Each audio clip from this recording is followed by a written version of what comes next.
Hello friends, welcome to Archana's delicious recipes. நம்ம வீடியோவில் இன்றைக்கி என்ன பார்க்க போகிறோன்னா, ஒரு அட்டகாசமான பைனாப்பிள் கேசரி எப்படி செய்யலான்றதை பார்க்கலாம். இந்த பைனாப்பிள் கேசரியை வாயில் வச்ச உடனே கரையும், அந்த அளவுக்கு டேஸ்ட்டாக இருக்கும். சின்ன சின்ன டிப்ஸை ஃபாலோ பண்ணவே போதும். இந்த பைனாப்பிள் கேசரியை நம்மளும் நம்ம வீட்லேயே ரொம்பவே சுலபமாக செய்யலாம். வாங்க எப்படி செய்யலான்றதை பார்க்கலாம். ஃபஸ்ட்டு ஒரு தவாவை சூடுபடுத்திக்கலாம். அது சூடான உடனே 1 டேபிள் ஸ்பூன் அளவு நெய் சேர்த்துட்டு அதில் நம்ம வச்சுருந்த முந்திரி, திராட்சை எல்லாத்தையும் இது போல் சேர்த்து ஃப்ரை பண்ணி எடுத்துக்கலாம். ஃப்ரை பண்ணதுக்கப்புறம் அதை ஒரு பவுலில் மாற்றி வச்சிடலாம். திரும்பவும் அதே நெய்யில் 1 கப் அளவு ரவை எடுத்துக்கலாம். அந்த ரவையை சேர்த்துட்டு நெய்யிலேயே நல்லா இது போல் வறுத்து எடுத்துக்கலாம்.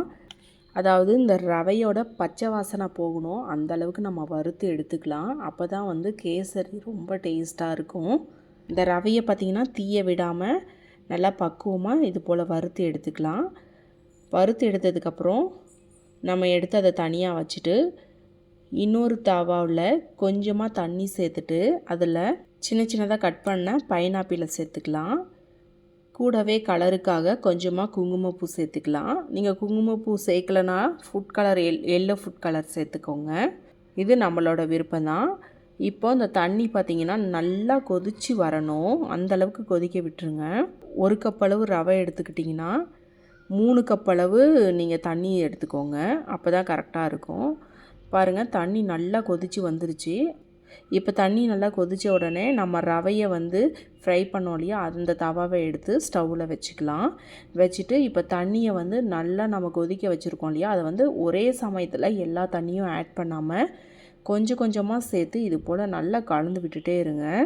பாருங்கள், இந்த மாதிரி நம்ம கலந்து விட்டுட்டே இருக்கணும். கைவிடாமல் கலந்து விட்டுட்டே இருங்க. விட்டோம்னா நமக்கு கேசரி எல்லாமே அடிப்பிடிக்க ஆரம்பிச்சிரும். அது மட்டும் இல்லாமல் இந்த ரவை எல்லாம் கட்டி விழுக ஆரம்பிச்சிரும். பாருங்கள், இந்த மாதிரி சிம்முலேயே வச்சுட்டு கலந்து விட்டுட்டே இருங்க. இப்போ கெட்டியாயிருச்சு.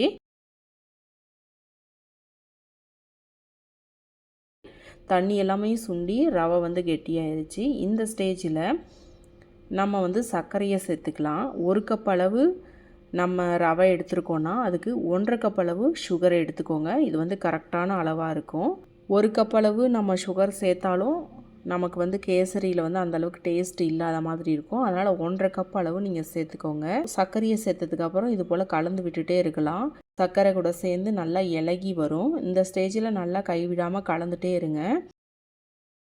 இப்போ நம்ம கேசரி எல்லாமே கெட்டியாகிற ஸ்டேஜில் நம்ம நெய்யை ஒரு 1/2 கப் அளவு எடுத்து வச்சுருந்தோம். அதை கொஞ்சம் கொஞ்சமாக சேர்த்து இது போல் கலந்து விட்டுக்கலாம்.